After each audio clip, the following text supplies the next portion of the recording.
Having a wonderful day. My name is Dr. Boyce Watkins, and today I want to talk about Shelly-Ann Fraser-Pryce, and I want to compare it to Sha'Carri Richardson. This is an economic lesson where we get an opportunity to understand what corporate sponsors are looking for and why Sha'Carri is pretty much unendorsable from a corporate sponsorship standpoint, and why Shelly-Ann Fraser-Pryce literally has made herself into the gold standard in this particular area. So get comfortable, buckle up a seatbelt. We're going to get started on the Black Financial Channel right now.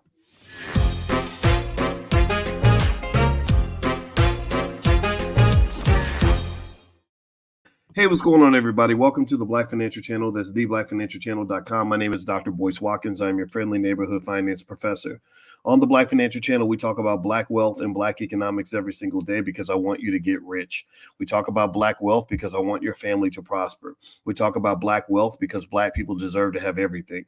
We talk about Black wealth and the B1 philosophy because we believe that our people are important people and that we deserve to have a piece of the American dream and the global economic dream. If you agree with the B1 philosophy, put a hashtag B and the number one in the chat, hashtag B1. If you're educating your kids, put a B1 in the chat. If you are loving on a Black woman, put a B1 in the chat. If you're loving on a Black man, put a B1 in the chat. If you love Black people and want to see us win, put a B1 in the chat. I want to say good morning to Terry Cobb, Jones from Minda, Christina Littles. How are y'all doing? Now, I'm in Atlanta right now. My wife is actually hosting a speed dating event on July 22nd at the Black House at the Legacy Center, which you can find out more about that at boycewatkins.com. But anyway, I'm here in Atlanta and my Wi-Fi is a little bit weird. So give me a yes in the chat if you can hear me okay. Just let me know if you can hear me okay. That way I can know I'm not talking to myself and I'm not having any technical issues. So if you give me that yes in the chat, that'll help me move forward. So so if you go to boycewatkins.com and you're single and you want to mingle, July 22nd is when it's going down at the Black House. So you can go to boycewatkins.com to find out more about drama-free speed dating. But anyway, let's get to it. Let me ask you another question. Yes or no? Yes or no? So Dennis, Irma, and Mark, I want to ask you, have y'all been following the World Championships? Have you been following the Extraordinary World Championships? Please let me know you've been watching the World Championships. These athletes deserve all of your attention. They are so good at what they do. I watched Fred Curley become the world's fastest man in a great race where he was almost beaten by Marvin Bracey and Trayvon Bromell. I mean, the American team is tight. The American men did a sweep, and it was awesome to watch. And then I saw the Jamaican women do a sweep with Shelly-Ann Fraser-Pryce, and Sharika Jackson, and the other sister. Why does her name keep escaping me? But somebody say her name in the chat because she deserves to be heard because she's extremely good. But anyway, so it's been really exciting to watch. And as soon as y'all say her name, I'm going to repeat it because I feel bad that I don't know her name. But anyway, but the sister that got third was the one I thought would actually get first. And Shelly-Ann Fraser-Pryce somehow, miraculously, I don't know how she does it, but she's almost like kind of like the Black female Tom Brady or Michael Jordan, where you can never bet against Shelly-Ann Fraser-Pryce. She always seems to step up in the big moments. She's a 5-time world champion in the 100 meters. First time I believe anybody's ever done that, or at least in the 100 meters. And so I think Elaine Thompson-Herah, thank you, Elaine Thompson-Herah. Elaine Thompson-Herah. I need to say her name over and over because I keep forgetting her name. Every time I try to say it, I keep forgetting it. But anyway, all right, so let's jump into it. So I saw Shelly-Ann run this race.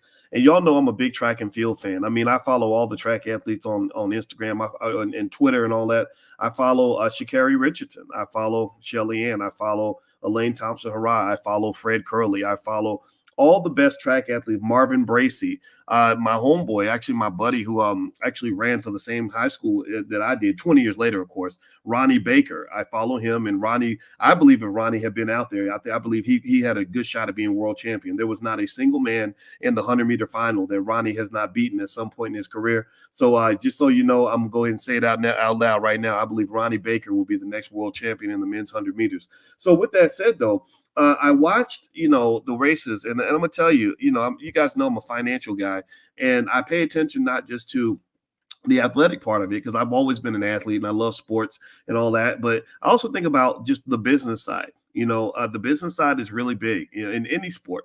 The business side matters. There was a whole controversy this week, for example, because a white girl at the University of Kentucky, gosh, I don't know what her name is in my head, Abby Steiner.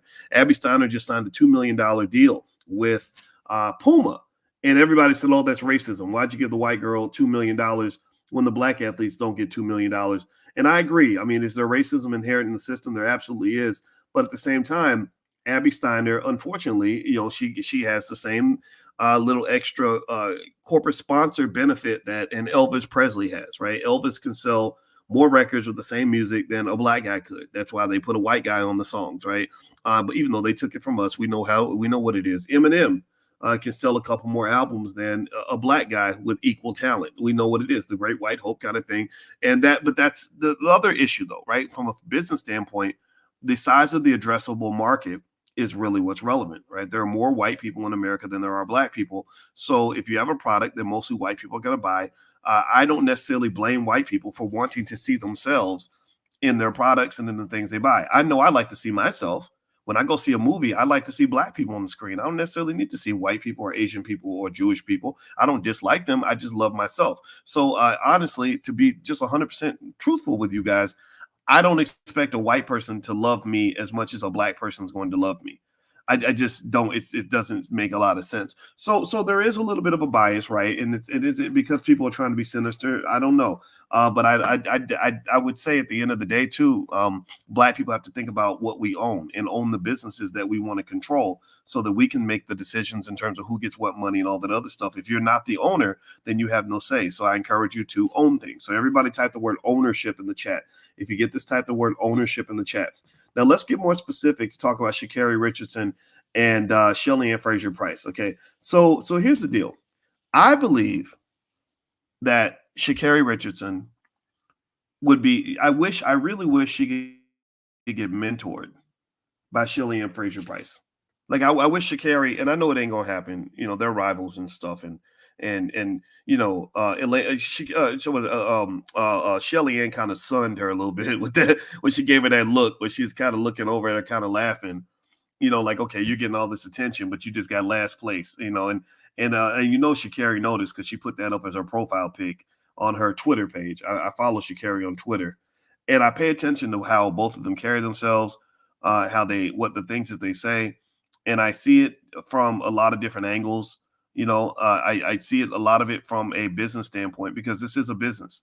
Sports is a business. If you don't know it's a business, then now, if you don't know, now you know. Sports is a business, and I can just tell you this: the interview that Sha'Carri Richardson did after that pretty embarrassing loss at the Prefontaine Classic was probably the worst sports interview I've ever seen. It literally was the worst. I literally was sitting there thinking, did this poor young lady get any media training from anybody? Like, did anybody ever sit down with her and say, this is how you do an interview? Or, and I'm sure somebody tried. I'm sure she must have ignored those people, or maybe in the heat of the moment, she was triggered. A lot of us as black folks will say, let's be real, African Americans, we go through a lot of trauma as children. So sometimes we get easily triggered. So maybe losing and getting embarrassed made her just feel like, I'm just mad. I'm going to talk my shit right now. I don't care what the consequences are. And I get that. I understand that. But at the same time, discipline is what's required to be successful at the highest levels. And this is my first point, actually, in terms of where I think Sha'Carri could benefit by either getting direct mentorship from a Shelly-Ann Fraser-Pryce, or at least studying her life. Another person would be like, say, Allison Felix. These are two women who have shown extraordinary discipline throughout their careers. You would be hard-pressed to find a single interview in the media where Shelly-Ann Fraser-Pryce or Allison Felix got out there and just acted a complete ass. You won't find an interview like that. You won't find that. You won't find any scenario, whether they won or lost, where they went out and just let it all hang out and just acted a damn fool in front of the world, especially on live TV. They just haven't. You go to Shelly-Ann Fraser-Pryce's Instagram.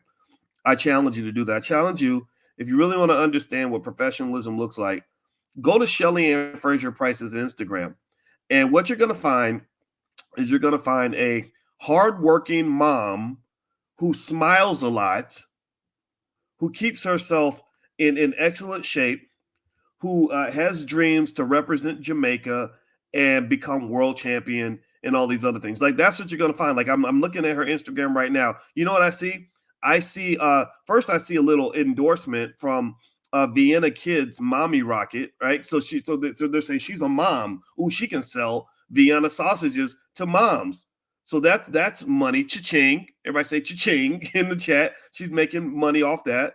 Then I see a picture of her just sitting there smiling, holding up the peace sign, just smiling, looking good, like looking happy, looking like a happy mom, and get ready for a big track meet. Then I see her sprinting and getting first place. Then I see another image of her just sitting there smiling on the track, working out with her coach. And then I see another sponsorship from the Pocket Rocket Foundation or something. And then I see her again holding up the peace sign, stretching with a beautiful smile. And so I'm going through, and all I'm seeing is smiling and winning and money, and smiling and winning and money. I don't see nothing ratchet. I don't see her posing with Nicki Minaj. I don't see her twerking. I don't see her cussing nobody out. I don't see her complaining about the world. I don't see her bitching at her friends. I don't see her talking about how she mad at her ex-girlfriend or ex-boyfriend because he did her wrong. I don't see none of that. I see smiling. I see mommy. I see sponsorships. I see winning. That's her brand. And this is important to understand. You know, when it comes to money, branding matters. How you brand yourself is important. You knew about branding back in high school. Think about this. In high school, give me a yes or no. In high school, did you know who the cool kids were, who the popular kids were in high school? Give me a yes or no. Back in high school, did you know who the nerdy kids were in high school? Did you know that? Well, that was a brand. They had formed a brand as the nerdy kids. In high school, did you know who the jocks were? Yes or no? That they formed a brand. In high school, did you know who the slut was? Who the town hoe? Who the hoes were? The fast girls. That was a brand. Right? And here's the thing. The popular girls might not want to hang out with the fast girls because they don't want everybody thinking that they're a fast girl. That's called brand association. Kids understand this. Kids understand, like, look, if I get seen hanging with the nerds, people are going to think I'm a nerd. Or if I'm a nerd and I hang with the cool kids, then I'm going to get prettier girlfriends because all the girls are going to want to date me because I'm hanging out with the cool kids, or I dated the prettiest girl in school. Nick Cannon did a whole movie about that. He did a whole movie about that where he dated the most popular girl in school. That instantly made him more attractive to all the women. That's called brand association. So brand management and brand association, these are concepts you've always understood. Unfortunately, I really wonder if Sha'Carri Richardson was ever trained on what it looks like to manage a brand and what it means to consciously build and develop and maintain that brand. Because Shelly-Ann Fraser-Pryce could go teach class at Harvard right now. Without running another inch for the rest of her life, Shelly-Ann Fraser-Pryce could go teach a class on branding at Harvard right this second because this woman has managed her brand with excellent, extraordinary precision. So here's the deal. I think that with Sha'Carri, here's what I saw with Sha'Carri Richardson. Super talented. I followed her since high school. I saw her at LSU. Could have been world champion in my opinion. She just got distracted. She got caught up in the hype. She got caught up in hip hop culture, which unfortunately has a lot of toxic elements to it, a lot of arrogance, a lot of in your face, a lot of mean, nasty behavior, right? A lot of sore loser mindset, right? And I saw all these things, and that's what ruined her. Sha'Carri probably lost $100 million in the last year from potential opportunities she would have had if she stayed cool, just ran fast, smiled as much as possible, and kind of kept going. I see part of what she's doing. She's trying to do this FloJo thing, with the sort of extravagant outfits and everything, and that was almost working for her when she won at the U.S. Nationals. She maintained that, but then things got a little bit weird. It got a little bit weird where you wondered, like, what's going on with this poor lady's mental health, and because somebody needs to intervene because she's going to end up losing a lot of money over this. And so when I look at those two women, those two very talented women, who I'm gonna tell you all the truth. I'm a big track fan. I used to be a track coach. Sha'Carri on a good day could give Shelly-Ann Fraser-Pryce a good race. I don't think she could beat her, honestly. I don't think she could beat, if they're both at their best, Shelly-Ann wins. However, Sha'Carri could give Shelly-Ann a race, but let's pay attention to the difference. Shelly-Ann Fraser-Pryce is now the world champion. Sha'Carri didn't even make the finals of the U.S. Nationals. And then after that, I watched her in the press interviews, and she gave some more horrible interviews. She went up and complained about the pressure that media puts on athletes, as if she's speaking for all athletes, and even athletes who had won Super Bowls and NBA championships and world championships were looking at her like, girl, you just got here a week ago. How are you speaking on behalf of all athletes? Who made you the Martin Luther King of athletes? Like, what in the hell makes you think you're the spokesperson for all athletes? Again, more arrogance. So I'm just going to say this from a business and corporate standpoint. If you want to understand how to brand yourself in the way that's going to make corporations happy and want to work with you, go look at Shelly-Ann Fraser-Pryce. Corporations don't like a lot of risk. Unfortunately, Sha'Carri presents a lot of risk. They don't know what she's going to do. She comes off as unpredictable, and you can't even predict whether or not she's going to show up and actually win. Shelly-Ann has provided tremendous amounts of consistency both on the track and off the track, and that's one of the reasons why a corporation will be much happier to partner with her than they will with a Sha'Carri. I'm not dissing a Sha'Carri. I'm just giving y'all a financial lesson to start your day. Now, by the way, do me a favor, hit the thumbs up button, thumbs up, share, subscribe. Just a reminder, I'm in Atlanta this week. If you live in the Atlanta area, my wife is hosting a drama-free speed dating event. She's a couples counselor and a relationship therapist. So she likes to do speed dating and matchmaking. She did it at the All Black National Convention last year. A couple literally got married from the speed dating event. So she got super pumped about that. So she's doing one in Atlanta on July 22nd. If you're interested, just go to boycewatkins.com. Also, I'll be in Philadelphia this week. And on July 22nd, I'm going to be racing with the Urban Youth Racing School. They're having a big Grand Prix. Some NASCAR racers are going to be there. I think one of the guys, Kyle Larson, who's is the top guy in NASCAR, is actually one of the racers. So I'm going to be actually doing this celebrity racing thing in Philadelphia this week. So if you want to learn more about that, just go to boycewatkins.com. The links are all there. So feel free to go take a look. All right. So another quick point I'm gonna say here, and I'm gonna throw this out here, is, Sha'Carri, her best opportunity to make money, in my opinion, was right after she got banned from the Olympics for having cannabis in her system. When Sha'Carri got banned for the cannabis thing after she had just dominated the U.S. Nationals, that's how talented she is. That was her opportunity, in my opinion. If I were her friend, I would have said, girl, you can go get you big money with a cannabis company. At the very least, all these cannabis firms have millions of dollars. They're looking to get their weed brand out there. You could do a straight Snoop Dogg on it, and it ain't nobody gonna get mad at you for it. They're gonna love you for it. Just stay cool, keep winning, and then go get your paper. Go sign your deals. In fact, maybe we're gonna take you off the track for a while so that we don't expose you, like the boxers. That's what they do with boxers. If they don't want the boxer to get beat, they'll just delay his next fight, and they'll make people anticipate the fight, right? So I would probably say, look, let's get you off the track for a while. Your last race was a big win. Everybody knows who you are. Everybody knows you smoking, and that's okay. I'm not judging. And let's go get you a deal with a cannabis brand. We're going to get them to sign you for $5 million and make it a big lifetime type or massive contract so that you're protected financially, even if you come back out and you can't win. That was her big opportunity. And I believe that she blew it when she went out there in the Prefontaine Classic. I don't think she was ready. I really think she was unprepared. The reason I think she was unprepared is because as a track coach and a huge track fan, and as a former track athlete, I was captain of my track team in high school. It is very, very rare for an athlete to go from running a 10.7 to 11.2. Like, y'all don't understand. Y'all don't understand how rare it is to go from running a 10.7 to an 11.2. Or that means that you maybe were never a 10.7 athlete in the first place. Maybe it means you're injured and something's wrong with you. Like, that's just weird. I never knew an athlete ever in high school who normally ran 10.7s, who ran an 11.2, who wasn't severely injured. That's not just a bad day. That's like, what the hell's wrong with your legs? Because you obviously must be running backward, because a 10.7 athlete does not run 11.2.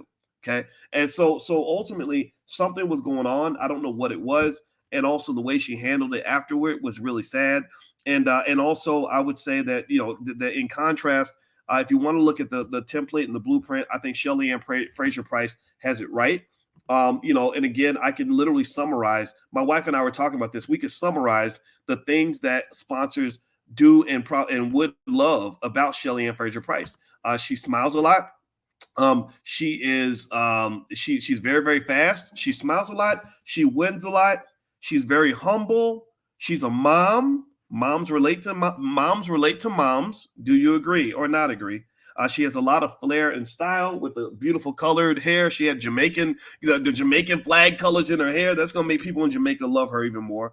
And that's going to get her endorsement deals. So just pay attention to that when you talk about branding, or if you become a boss and you run a company and you're looking to decide to sponsor someone in order to support your brand. Look for people like a Shelly-Ann, or if you're looking for people to do business with, look for people like a Shelly-Ann who are consistent winners, who are very mature and consistent, because those are the best people to do business with. When a corporation sponsors an athlete, they're pretty much taking on a business partner. It's just like dating somebody or marrying somebody. Do you want to marry or date somebody who's volatile, crazy, inconsistent, and loses half the time? Or do you want to date somebody who is a winner, who is very consistent, who always finds a way to come out on top, who's gonna show up with graciousness no matter what the outcome is? Well, that second person is the person you want to date. That's the kind of person you want to marry. So if you ever want to know why your relationships go bad, it might be because you're dating losers, right? Stop dating losers. Pick you a winner, not a chicken dinner. The winners are the ones who are always going to find a way to win,